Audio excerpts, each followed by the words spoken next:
आणि तेव्हाही माननीय उद्धव ठाकरे यांनी सुनेत्रा पवारांना शुभेच्छा दिल्या होत्या. पण काँग्रेस पक्षानं आपला उमेदवाराचा अर्ज तिकडे ठेवला. त्यात त्यांची काही धोरणात्मक भूमिका होती.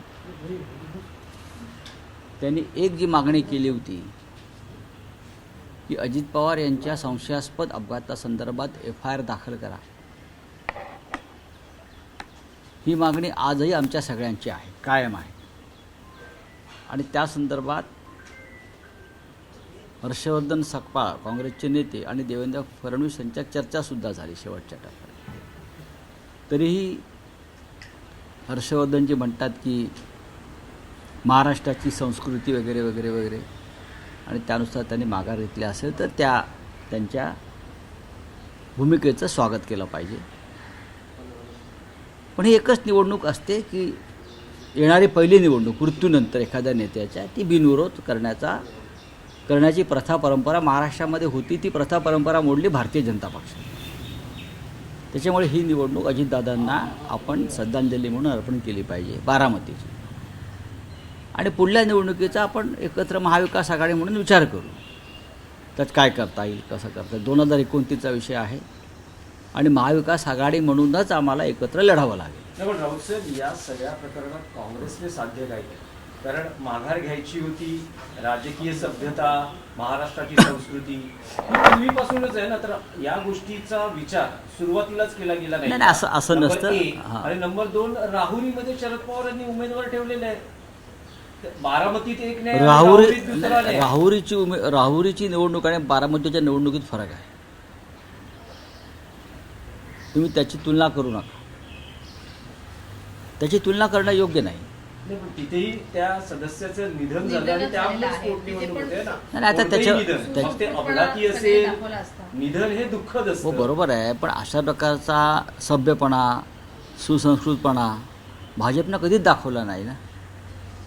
भाजपचा सभ्यपणा आणि सुसंस्कृतपणाच्याशी काय संबंध कधी अशा बाबतीत आला नाही. मी उदाहरणं दिली तुम्हाला. पंढरपूरची पोटनिवडणूक असेल किंवा नांदेडची लोकसभा पोटनिवडणूक असेल, हा सभ्यपणा भाजपच्या बाबतीत दिसला नाही. त्याच्यामुळे बारामती अपवाद आहे. मुळात निवडणूक कोणती बिनविरोध होऊ नये, पण तरीही आम्ही बारामती अपवाद करतो. तर मुंबई महापालिकेच्या विकास निधीमध्ये आणखी एक विषय, उपमुख्यमंत्री एकनाथ शिंदे यांनी तुमच्या खासदारांची भेट घेतली असं कळत आहे. त्यांच्यामध्ये बुधवारी रात्री बैठक झाल्याचं देखील कळत आहे. कुठल्या बुधवारी? या बुधवारी. कुठे झाली? ठाण्यात बैठक कशी पार पडली? त्यात विषय असा आहे की ऑपरेशन टायगर हे लवकरच प्रत्यक्षात येणार आहे. आणि सध्या एकनाथ शिंदे साताऱ्यात आहे. साताऱ्यात त्यांनी साधारण 9 पैकी 8 खासदारांशी संपर्क साधला आहे असं म्हटलं जातं. त्याच्यामध्ये अरविंद सावंत यांचं सुद्धा नाव आहे. नाही, पण अरविंद सावंत आणि देशमुख यांनी तो दावा फेटाळला. पण पुन्हा एकदा म्हणजे जे वारंवार ऑपरेशन टायगर आहे. मग ऑपरेशन जे असतं की नाही, हे एकदाच केलं जातं. वारंवार एखाद्या शरीराचं जेव्हा ऑपरेशन करतात असं म्हणतात, तेव्हा ते डेड बॉडीचं ऑपरेशन असतं. ती डेड बॉडी नेतात ना, आणि डेड बॉडी सध्या त्यांच्या पक्षाची देवेंद्र फडणवीसांनी केलेली आहे.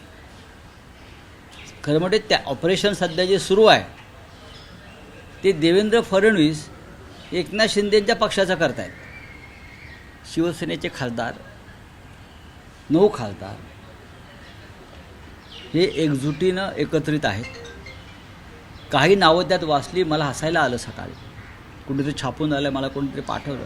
अत्यंत हास्यास्पद आणि मूर्खपणाचं. आणि ज्या कोणी बातमी दिली आहे त्याने स्वतःचं हसं करून घेणारी बातमी दिलेली आहे. पुन्हा कोणाची नावं त्यात टाकली सगळेच. म्हणजे आता उद्या माझंही नाव टाकतील,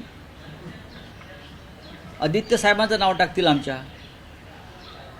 काही नाही, सध्या अशा बातम्या ज्या पेरल्या जात आहेत वातावरण गरम करण्यासाठी किंवा काहीतरी घडामोडी आम्ही करतो ते दाखवण्यासाठी, ही पत्रकारिता पूर्णपणे चुकीची आहे. लोकसभेतले 9 खासदार हे घट्ट आहेत. काही अडचणी आहेत. त्या अडचणी काय आहेत? तर विरोधी पक्षाच्या खासदारांना महाराष्ट्रामध्ये अजिबात विकासाचा निधी दिला जात नाही. हा एक राजकीय आणि सामाजिक अपराध आहे. तुम्ही सत्ताधारी पक्षाच्या खासदारांना कोटी कोटीचा निधी देता, पण लाखो लोकांनी निवडून दिलेल्या इतर खासदारांना निधीपासून वंचित ठेवता. तुमच्या बापाच्या खिशातले पैसे आहेत का? देवेंद्र फडणवीस ह्यांना जर राजकारणामध्ये मोठी झेप घ्यायची असेल, देवेंद्र फडणवीस ह्यांना जर राजकारणामध्ये राष्ट्रीय स्तरावर मोठी झेप घ्यायची असेल तर त्यांनी ही संकुचित वृत्ती सोडली पाहिजे. आणि मी सगळ्यांचा आहे, मी लोकशाही मानतो, लोकशाही तत्त्व मानतो, म्हणून विरोधी पक्षाचे आमदार, विरोधी पक्षाचे खासदार यांनासुद्धा मी समान न्याय देईन, ही भूमिका त्यांनी स्वीकारली पाहिजे. तरच त्यांना मोठी झेप घेता येईल. नाहीतर त्यांचं जे अस्तित्व राजकीय आहे, जोपर्यंत केंद्रामध्ये मोदी आहेत तोपर्यंतच महाराष्ट्रात राहील. सर, मुंबई महापालिकेत ज्या काही ठाकरे गटाच्या नेत्यांना फक्त 25 लाख रुपयाचा निधी देण्यात आला आहे, तर इतर सत्ताधारी पक्षांच्या नेत्यांना ज्या ते 2 कोटी ते 20 कोटीपर्यंत भरभरून निधी तोच तर देण्यात विषय मी सांगतोय ना. आत्ता खासदार असतील, आमदार असतील, नगरसेवक असतील, विरोधी पक्षाचे सुद्धा नगरसेवक निवडून आलेले आहेत. लक्षात घ्या, विरोधी पक्षाचे आमदार निवडून आलेले आहेत, ते टपकलेले नाहीत आकाशातून. खासदार निवडून आलेले आहेत. आणि हा जनतेच्या तिजोरीतला पैसा, तुमच्या पिताश्रींच्या खिशातला पैसा नाही. मी वारंवार सांगतोय 25 लाखाची काय तुम्ही आम्हाला का बिदागी देताय का? आम्हीच तुम्हाला देऊ 25 लाख रुपये. राहुल साहेब, एक विषय होता की स्टँडअप कॉमेडियन कुणाल कामरा यांची काल हक्कभंग समितीसमोर साक्ष झाली. त्यात त्यांनी जे काही गाणं रचलं एकनाथ शिंदेंवर, ना माफी मागितलेली आहे, ना पश्चाताप व्यक्त केलेला आहे. त्यांनी असं म्हटलेलं आहे की तो माझ्या व्यावसायिक कलेचा अधिकार किंवा व्यावसायिक कलेचं स्वातंत्र्य आहे. नक्कीच कुणाल कामरा हे एक स्टँडअप कॉमेडियन आहेत. ते उत्तम प्रकारचं स्क्रिप्ट लिहितात, गाणी लिहितात, विडंबन करतात. ते विटंबना करत नाहीत, विडंबन करतात. विटंबना आणि विडंबनात फरक आहे. कुणाल कामरा यांनी एका हिंदी गाण्यावरती विडंबन काव्य नव्यानं रचलं, जसं आचार्य रात्रे मराठीमध्ये करायचे, रामदास फुटाणे करतात. त्याच्यामुळे ह्या सगळ्या गोष्टीवरती आता फार तणाव निर्माण करणं आणि विधिमंडळाच्या त्या हक्कभंग समितीचा वेळ आणि खर्च वाया घालवणं योग्य नाही. बोलिये हिंदी में क्या है? एक मात्र वेगळा विषय. रावसाहेब, काल वानखेडे स्टेडियमवर एक कार्यक्रम झाला आणि त्यात मुख्यमंत्री आणि आशिष शेलार उपस्थित होते. ज्या वानखेडे स्टेडियमवर अनेक क्रिकेटमध्ये पार्टनरशिप रचल्या गेल्या, असा एक संदर्भ देत आशिष शेलारांनी जे एक विधान केलं ते अत्यंत वेगळ्या पद्धतीचे, किंवा आशिष शेलारांच्या मन की बात आहे ते असं म्हणतात की देवेंद्रजी, तुमचा पहिला मुख्यमंत्री पदाचा शपथविधी याच वानखेडे स्टेडियमवर पार पडला, त्यामुळे माझ्याशी असलेली तुमची पार्टनरशिप तोडू नका. जो माझ्याशी भागीदारी करतो तो आतापर्यंत सफलच झालेला. मला माहीत नाही या संदर्भात. मी कधी क्रिकेटची मॅच पाहत नाही. मी या क्षणापर्यंत वानखेडे स्टेडियम पाहिलेलं नाही, एवढंच मी सांगतो. मी कधी क्रिकेटची मॅच पाहत नाही. मी वानखेडे स्टेडियमवरती अद्याप पाऊल ठेवलं नाही. कोणत्या क्रिकेटच्या मैदानावर गेलेलो नाही. पण आशिष शेलार यांचं जे वक्तव्य आहे हे भाजपांतर्गत सध्या जे वादळ उठलेलं आहे त्या वादळाची एक सुरुवात आहे.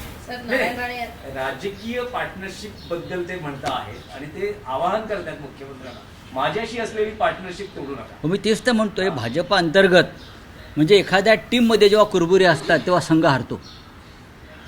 एखादी टीम जेव्हा एकसंघ नसते आणि टीममध्येच एकमेकाचे पाय ओढण्याचे प्रयत्न होतात किंवा एकमेकाला अडकवण्याचे प्रयत्न होतात, तेव्हा ती टीम, तो संघ कोसळून पडतो. हिंदी में क्या है भाई?